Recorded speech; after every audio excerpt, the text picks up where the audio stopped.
എമ്പുരാൻ പറയുന്നത് ഹിന്ദു വിരുദ്ധതയാണോ അതോ എമ്പുരാൻ പറയുന്നത് സംഘപരിവാർ വിരുദ്ധതയാണോ എന്നതാണ് ചോദ്യം. ഗോത്ര കലാപം ഓർമ്മിപ്പിക്കുന്ന ദൃശ്യങ്ങൾ പച്ചയായി ഈ സിനിമയിൽ കാണിക്കുന്നുണ്ട്. ഒപ്പം മതവും രാഷ്ട്രീയവും കൂട്ടിക്കലർത്തുന്നവർ കച്ചവടമാണ് ചെയ്യുന്നത് എന്ന് പറയുന്ന സീനുകളുണ്ട്. ഈ കലാപത്തിന് നേതൃത്വം കൊടുത്തവരൊക്കെ അധികാരത്തിന്റെ കസേരകളിൽ എത്തുന്ന സീനുകളുണ്ട്.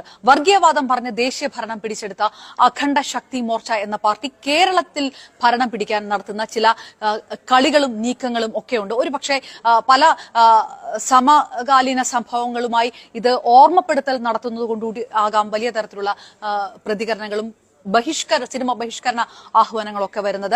പച്ച ഞങ്ങൾക്കിഷ്ടമല്ല, പച്ചയാണ് കേരളം എന്നൊക്കെ ദേശീയ തലത്തിൽ നിന്ന് വരുന്ന നേതാക്കന്മാരെ കൊണ്ട് പറയിപ്പിക്കുന്ന രംഗങ്ങളുണ്ട്. ഇതൊക്കെ പറയിപ്പിക്കാൻ ഇതൊരു സിനിമയിലൂടെ ഈ സമയത്ത് ഇത് കാണിക്കാൻ ധൈര്യം കാണിച്ച സംവിധായകൻ പൃഥ്വിരാജിന്റെ തന്നെയാണ് എമ്പുരാൻ.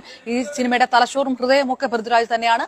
ചിത്രത്തിലെ നായകൻ മോഹൻലാലാണ്. മോഹൻലാൽ നിറഞ്ഞു നിൽക്കുകയാണെങ്കിൽ പോലും ഒപ്പം അങ്ങനെയുള്ള വളരെ ഒരു പഞ്ച് സീനുകൾ തന്നതിന് മഞ്ജു വാര്യർക്കുമുണ്ട് പ്രത്യേക കയ്യടി. മഞ്ജു വാര്യരും കുറെ കാലത്തിന് ശേഷമാണ് ഇങ്ങനെ ഒരു റോളിലൊക്കെ വരുന്നത്. ഏതായാലും ഉത്തരേന്ത്യ ഏത് തരത്തിലാണ് ഈ സിനിമയെ ഇനി പ്രതികരിക്കുക എന്നുകൂടിയാണ് ഉറ്റുനോക്കേണ്ടത്.